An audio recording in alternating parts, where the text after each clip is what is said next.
Here's Alidar. He's moving too. And Alidar comes like a shot into third. Fusaichi Pegasus will roll into Kentucky as the favorite in the Derby.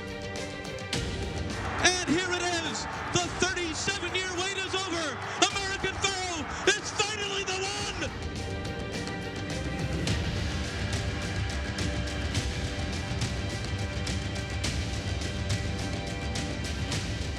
You know, Richie, we've been talking about 30-plus years of some of the best Met miles we can ever remember.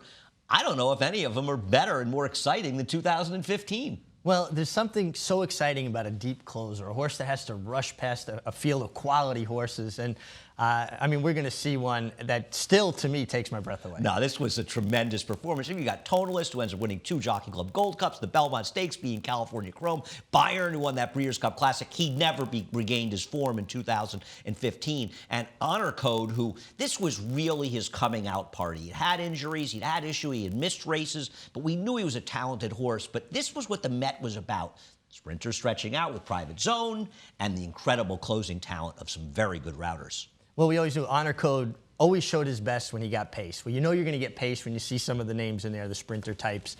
And I thought Javier Castellano gave him a tremendous ride because he was patient when it probably wasn't easy to be patient, when you might have wanted to panic a little bit. Now we're going to see Tonalist not get off to the greatest starts, get shuffled around a little bit. And Johnny Velazquez, and I think because he's a grinder type, kind of gets after him to get him up back in the game. I think if he had lost by a length and a half, that Christophe Clement and John Velazquez would have been very upset, thought they kind of blew the race. The fact that he lost by as much as he did, he wasn't beating Honor Code.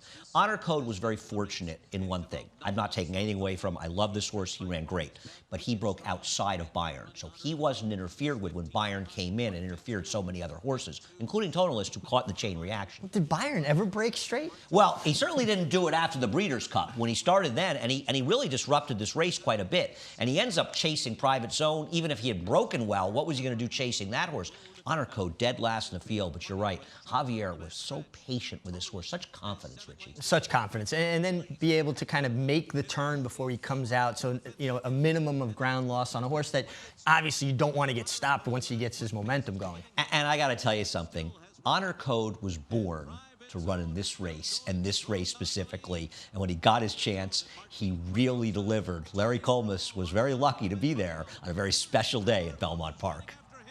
After 3/4 in 108 and 3, Private Zone joined by Tamarcuz. Honor Code is absolutely flying on the far outside, and Tonalist is right behind them, but Honor Code has swept to the front with a dramatic run.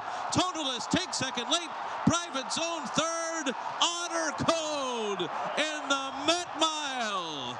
Larry was lucky. We were all lucky. I can remember watching this up on our studio in the 3rd floor. What a thrilling performance. I love his stride. All you see is AP Indy, how he stamps his get, that reaching out, the head down, really covering a lot of ground. And, you know, I've been involved in racing since 1978. Became a rider. Now I cover it. And races like this and horses like this make me remember why I became a fan to begin with. No, I agree, Richie. One of the most exciting things about doing these videos with you is getting a chance also not only talking about them with you, and you and I for 25 years have been talking about racing and races we love and races like this, but also watching the replays, getting prepared, looking at other Met miles, going to YouTube, looking at different races and seeing these kind of performances. And these are the races that just remind people and they make us lovers of the game. Oh, absolutely. This is what the game is all about. Now it's going to be interesting to see. We've got these horses now becoming stallions. What they are going to do going forward. Well, it's amazing because not only is American Pharoah become a stallion at the same time, you have Honor Code, you have Tonalist, you have Liam's Map, who was an incredible racehorse, coming at the same time. I think you and I agree. Honor Code's the one I want. Yeah, and I don't mean any disrespect to the others. No, I mean it's great and another exciting chapter that they're going to open up. But Honor Code with his pedigree and the fact that he looked so reminiscent of his sire that you think maybe he'll pass that along as well. Well, also, he's a horse that had that incredible debut, that visually impressive run in the slop from dead last against a Todd Pletcher Mike Rapoli horse that was heavily touted, blew by him in the stretch. Now, a lot of times those horses like, they were visually impressive, but Honor Code, he was the goods. He followed through. Yes, he did.